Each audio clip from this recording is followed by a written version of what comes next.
সালামু আলাইকুম রহমতুল্লাহ। প্রিয় হোমিওপ্যাথিক ডাক্তার, নবীন চিকিৎসক। হাসি দিলে মাথা ব্যথা, হোমিওপ্যাথিক ওষুধ কি দিব? চলো দেখাচ্ছি।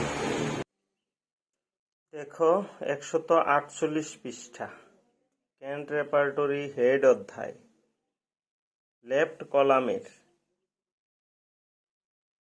মেইন রুব্রিক ফেইন, তার সাব রুব্রিক স্নিজিং, হাসলে বা হাসি দিলে। ফার্স্ট গ্রেডের ওষুধ ফসফরাস সালফার। সেকেন্ড গ্রেডের ওষুধ belladonna, bryonia, carbo veg, kali carb, natrum mur, nitric acid, Spigelia.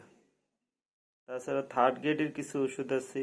এখান থেকেই একটি ওষুধ কেস্টিং রেপার্টরাইজেশনের মাধ্যমে সিলেক্ট করতে হবে এবং তাকে শক্তিকৃত অবস্থায় প্রয়োগ করতে হবে। ধন্যবাদ।